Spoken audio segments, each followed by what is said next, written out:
Hey, I'm Jay Shannara. I'm here with published author James Summers, and we are here to discuss really any topic I want to bring up regarding his books and his life and his inspiration on what he writes about. And the first question I have, James, is I've read all of your published writing. Uh, in the You write about physical violence, you write about emotional violence, verbal violence, and you write about sexual violence. And I'm curious, has anything happened in your life that has driven your need to write about violence? Or is it just like, where do you get the thought process, or where does the writing of violence come from? Well, I kind of bundle that in. Good question. I kind of bundle that in with psychological horror. Psychological horror has many components, of which most of them, I would say most, but they're the ones you mentioned are definitely inside there. I love horror movies. I love the B grade movies best of all. The ones that really don't people don't watch that much, or they don't really care about that much, or uh, the things that you watch and you say, hey, guess what I finally saw? It's not like it just came out and you want to be part of a theater and be seen in public watching a new release. So I've always wanted that. But second to that is I guess the fact that I like to do things a little bit different. Saw something, they did it. I couldn't do it. I didn't have the ability. Still don't. I'm just now getting into the video part and everything. And but had I been able to do something, I would like to think that wouldn't it be great if we could do this? Wouldn't it be great if they did that? So I wanted to have my own take on that initially. Later on, my writing, I wouldn't say it turned darker, but as I had some health issues with my feet, that definitely put things in a different perspective. I wrote about things that I experienced, things that worst case scenarios, hopefully that I will never experience. But that's kind of where that comes. It's not I have an interest in pain or anything. And gore, um, I get into a little bit of that in my descriptions. Some of my earlier writing was more balls and holes, more description, maybe too much triggering, possibly. Um, Later on, and I say later on, I've been doing this since the mid, you know, 2017 is when things started to click. But even before, as early as 2015, as far as officially writing earlier than that. But as I went on, I use my analogy of a spider. If I describe a door and I lead you as a reader to that door, and I tell you something comes out that doesn't scare you, I've lost you. I don't have, I didn't maintain, I didn't deliver the emotion or the suspense that I wanted to. So when I describe that large spider that comes through the door, for example, if you're scared of spider, or if I say it's a clown, a lot of people are scared of clowns. Don't ask me what that specific phobia is. I don't recall. But if that clown comes out of that door and you're terrified of clowns, I've got you. Now I have to hold you and put you in that position and let you be the survivor or the victim. I'm good at doing that. But if I describe the door and what happens, the noise behind it, that it opens slow, that it's coming, like however I choose to do that. If I don't tell you what's there, it's your fear, right? So instead of me having one section, paragraphs, multiple chapters that focus on something that may not terrify you at all, or maybe you're so scared about it you wouldn't read it. Like some people don't read certain books because of clowns in it. That's they haven't touched it. They won't watch the movie. That terrified. I want you to get there with me, and then I want you to go, oh shit, I hate clowns. And then you have to make a decision. Do you stick with James? Do you continue to read? Do you tell a friend? Do you try another book? So yes, the descriptions are there. No, I'm not about that. I just think that there's something to be experienced in all of that. So let's dive into that a little bit deeper, because when I read your books, and I've read numerous books about war, I've watched all types of B grade movies, horror movies from the 70s, 80s, the slashers, the originals. Um, Violence comes in various forms, and what I would characterize the type of violence in your books is not group violence, meaning there's no declaration of war, it's not battlefields.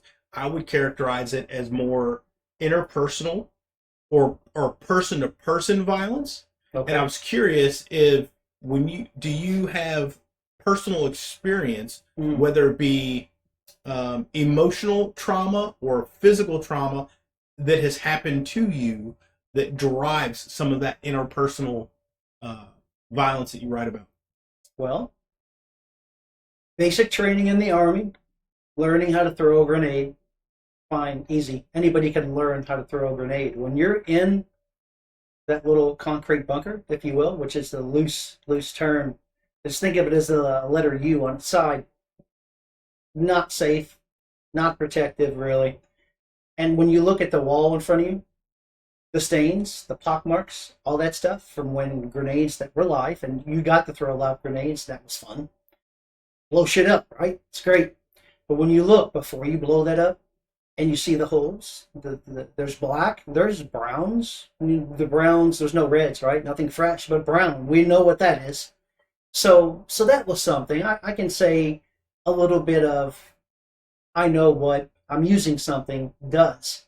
I know what it can do to me, right? So then I have what if. So what if moments are very big. Uh, I've also been robbed at gunpoint in a restaurant when I was a manager. That was real. Uh, really nice, shiny gun. What type? Black. What the guy look like? He had shoes, shoelaces, black shoes. That's it. That's all I could remember because that's how that impacted me. That's how I felt. So that I wouldn't say I started writing because of that, but when I think back and when I try to think of what the person in front of that door is experiencing, or I made a reference earlier about things that I've written about but never experienced. The burn is one of those. Everyone's been burned to some extent. Burned over a large, significant portion of a body of a person. That is very difficult. I had to write about that. I didn't have a lot of experience of that. I had an interest in it though. So I had an interest. So answer to your question, the most fair response would be I have an interest in that. I like the experiences that I get. Now, I will also tell you when I'm watching those horror movies or when I'm thinking about what happens, it doesn't really bother me. I'm interested. I'm interested in how they get there, how they got there, and go especially particularly love the most the history, but going back, like maybe part two, maybe seeing where things began because it didn't begin in the book you watched. That's where you experienced it, right? But uh, when it comes to me watching medical shows for research or for fun, I wouldn't say not for fun for me. I can't watch a facelift or a tummy tuck. Those are benign, mundane, almost all too familiar, common if you look at people on any kind of media nowadays. Someone's got something like that. I can't watch it because it's a real person. It's very difficult, as weird as it sounds, for me to see the skin cut, the cut, waiting for it to bleed. It takes time. In case you don't know, it's not an instant stab. It takes time. So when that happens, you're expecting it. That's the worst part, right? I like to write about when the cut happens, the pause, the delay, the drama. So I guess when it comes to a person, I can picture that being a person, a real person. That's the part that bothers me and disturbs me, and that's what I like to write about, but I don't like to experience that part. Yeah, so you mentioned research, and let's talk about because in your books you are pretty descriptive when some of the violence comes around, but not just about the violence. You are descriptive to the point where you talk about individual strands of hair going across somebody's face, or you talk about the way that somebody's jacket hangs on them. You talk about individual trees and background. So you are what I would consider to be a very descriptive writer. And I'm curious, how are you that descriptive? Do you do research, or do you have more of an image based memory, almost like an eidetic memory type of thing, or like where do you find that level of description? Yeah, I would say it is kind of a skill, but it more so to the point it shows maybe a weirdness or a character flaw, I guess. Detail. My Capricorn, I like to collect everything I have, everything. This is going to sound fun. If you need a screw, ask a Capricorn. I'm going to go and move with that. That mainly because that's to the point that if you need a certain type, which didn't sound as good, if you need something, a Capricorn probably has collected or has it somewhere, garage, basement, wherever. So I'm a people watcher. I will never be any place. If you see me in public, if you know anything about me, if you hunt me down or whatnot, you see me out. People watching is what I love to do.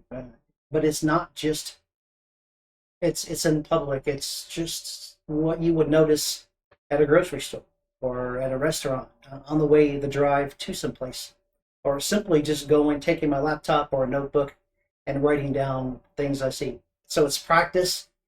It's writing every day.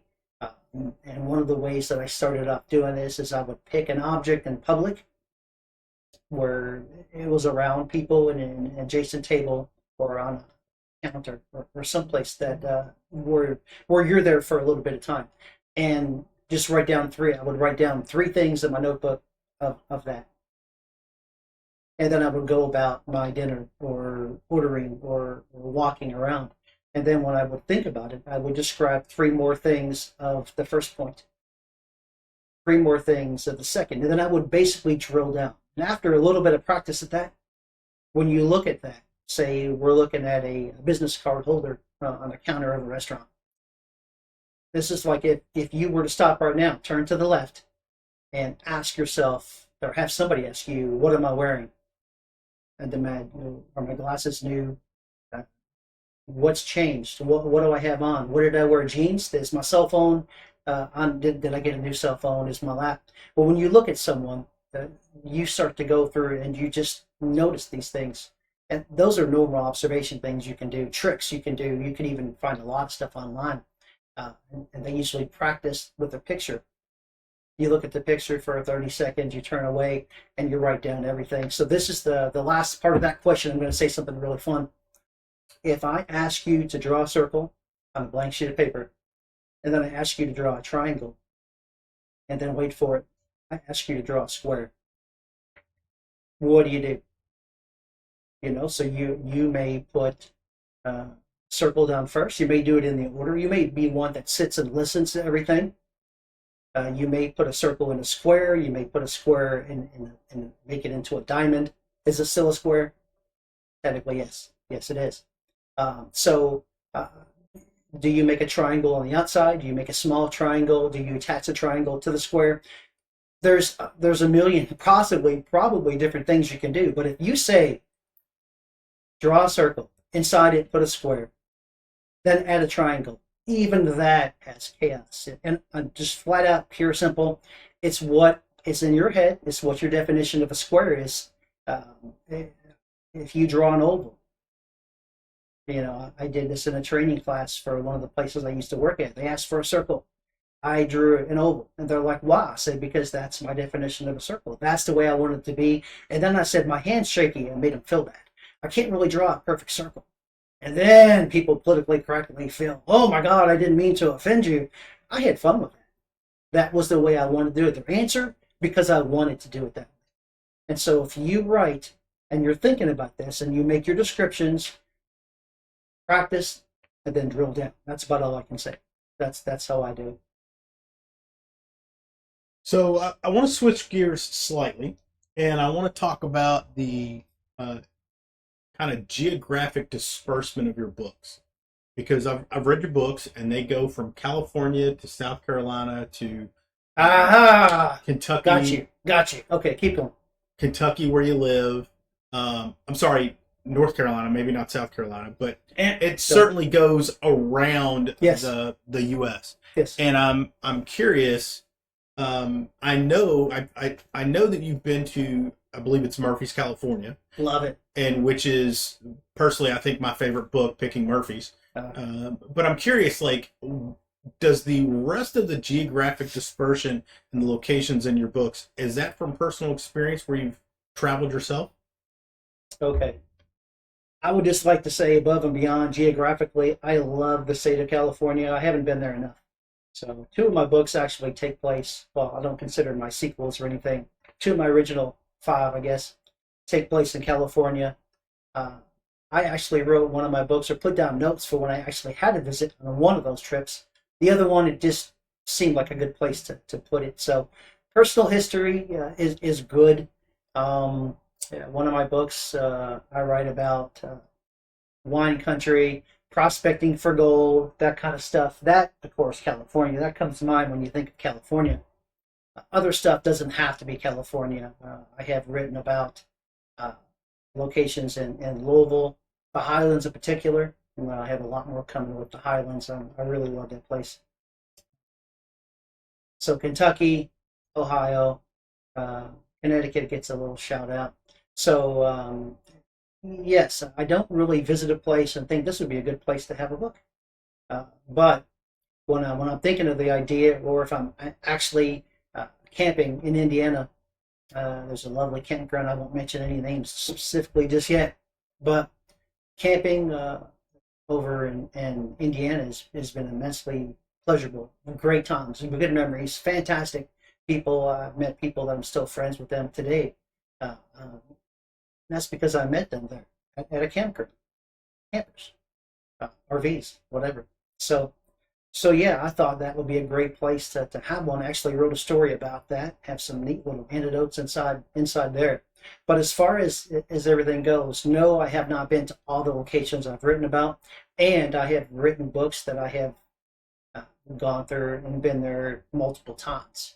So there's no. If I think of a place that has a good setting or historical, I may choose to go somewhere different because I don't want to be the next person to have a wilderness book in a place where you expect a wilderness book to be. My definition of wilderness is probably a lot different than yours. So, just really no key formula for that. So I've got one last question for you, and this really kind of goes to your what I would think to be is your what I perceive to be from what you've said your enjoyment of instigating Huh. for like emotional distress in people. Triggering. Triggering, yes, triggering is a great word for it. So if you could just talk about how, because you've mentioned numerous times you like to get people, and you talked about, drawing the oval, and then somebody said, "Oh, I'm so sorry," and you enjoyed that. So talk Yeah. about that for a little bit, and how you Okay. seem to enjoy triggering specific emotional distress in Okay. others. I'm not a bad person. I like to preface this. Not a bad person. Um, if you actually look at any horror situation, the woman's running, she falls. Guy opens the door, gets grabbed and pulled in. Closet door opens. Somebody stays and stands and looking at it like, wonder what's opening my closet door. I might just haul ass and get out of there. Uh, Something is different, right? So you're not opening the door. No one's supposed to be in the closet, right? But it's opening. So not that I actually enjoy that. I don't have a list. I don't have a checklist with boxes that say emotional trauma. I don't have a list, a section of ways to die.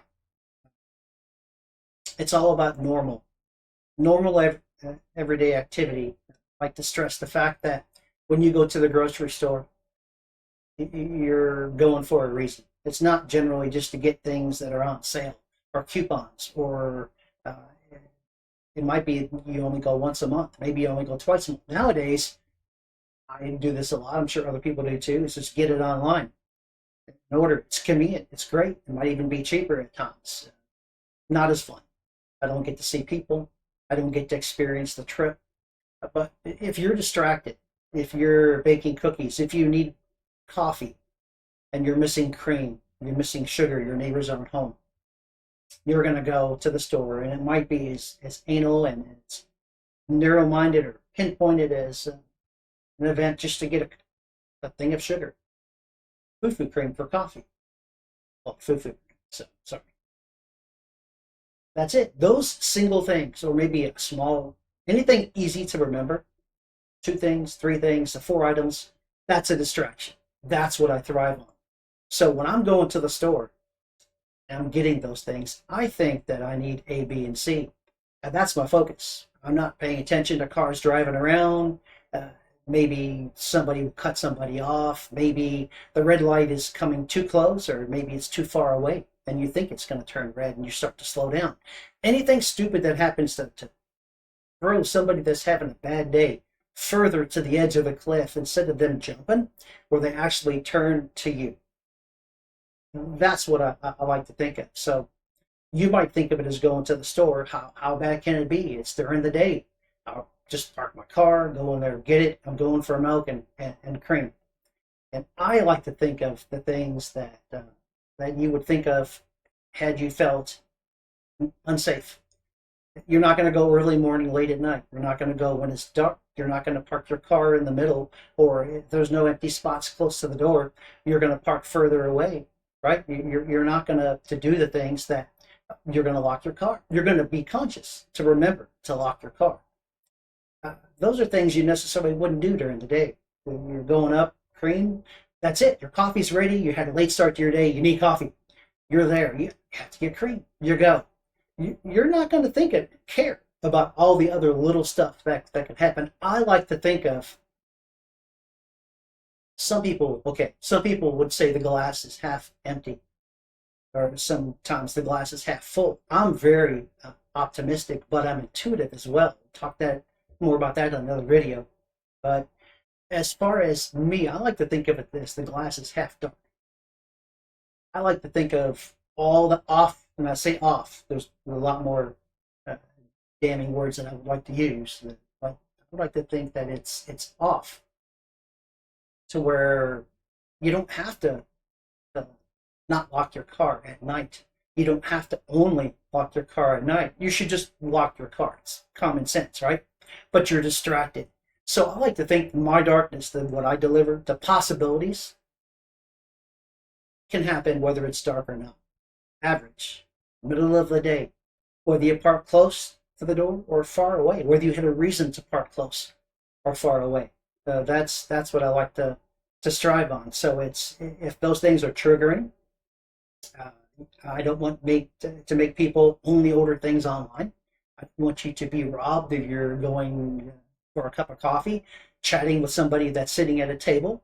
I don't want you to think that I can't talk to that person because they're looking at me and I don't know why. Well, they glanced your way. Maybe it's me just looking what you look when you order that cup of coffee. Maybe I'm nosy to see if your coffee is the same as what I like. Maybe you're going to order something that has cream and maybe almond. I hate almond milk. Maybe you ask for almond milk and they don't have any. That might be enough reason for me to go get my own coffee. Because I would be, wow, I'm sorry that you're not making enough money from selling almond milk and coffee. Let me help you with my $10 cup of coffee. Because that's the way my mind thinks. But I don't have a triggering checklist. I just think that I manage those things really well. One of my best reviews, I still don't have a lot of reviews. I don't pay for reviews out there. I don't for advertising. I don't have a big following as far as that goes. I've been out there for a while. I am only now starting to turn the lump of coal that is James into that diamond that you're going to want to have. You're going to want to take and look at, hold closely. Hopefully not in the darkness of your basement where I cannot write. I have to be able to write. So that is all there. That's all there. But so let me ask you a follow-up, because you've mentioned, said I only had one question left. I'm confused. Well, and I apologize, but you mentioned chaos a couple of times, and sitting here listening to you and paying attention to what you're saying about this previous question, it makes me, I'm gaining the perception that it's not about triggering people. It's more about developing, understanding, and enjoying the potential of chaos that is around. and the opportunities for chaos that is around. And if that happens to trigger somebody, then it happens to trigger somebody. Triggering somebody is not the necessarily purpose of your writing. It's the after effect. It's the after effect. Yeah. It's the after effect of the chaos that ensues. Yeah. That also brings it back up. Just one more quick thing on that. The person that left the review, and again, I need more reviews. Get up. If you've read it, do your part. Warn others, right? At the very least, there's no good such thing as good or bad advertising. It's just something that is an opinion. Opinions are as diverse as other body parts. But it was a lady, and she was reading Rough Reality, and she actually, I think, used the triggering word. That's where it kind of clicked with me of what was happening, or the results of the detail that I provide. Maybe if I didn't give all that detail, if I didn't describe the way I do, it would be less impactful. And her review was basically, sorry, I can't finish your book. It was too personal to me, too triggering. And I'm like, that's what I wanted. I didn't want triggering, but I wanted that feeling. I wanted what I wish I could tone it down. I told her to come back to it. I told her to revisit that. It's not all about that. And my writing at times might appear a nice, long, dark country road with several barricades, several things that stop you, like a car pulled off the road, flashers on at night, not too quite off the shoulder to where you have to go out of your way to change lanes. Maybe a box on the other side, or maybe some debris, or maybe a tree that looks like it didn't naturally fall there, right? So you have to go out of your way and move around that. How many times do you have to get those warnings before it tells you, stop, don't go down that road, turn around? I'm the kind of guy that wants you, I placed those boundaries there. I want you to pass them, triggering or not. Get past that episode, the chapter, that paragraph, put it down, come back and continue. Because I got a friend, his name is Jay. He actually gave me a call one day, and he said, "Hey, it's great. Rough Reality is fantastic. I'm not going to finish your book. I'm not gonna go through it and read anymore." I'm like, "Why?" He was like, "Because I have to know how it ends." I'm like, "What do you mean?" He's like, it's getting to the point now to where I'm starting to question things. I don't know if I want to continue. That is a nice politically correct way to say it. But basically, when he knew a little bit more, it was all of a sudden safe for him to finish the book, and he actually loved the premise when it was done. If he had not stuck with it, and if he had turned around on that road that I placed so eloquently, those barriers, just enough room for you to drive your car or walk around, he would have missed out. So there you go. That's the last thing I had to say. Well, James, thank you very much for your time. This has been a pleasure, and we'll end on that note. Okay. Well, guys, I'll do more. I'll come back here later. We'll have more videos, more discussions, definitely for sure. More to come. Enjoy your evening. What if they're watching it in the morning? I don't even care.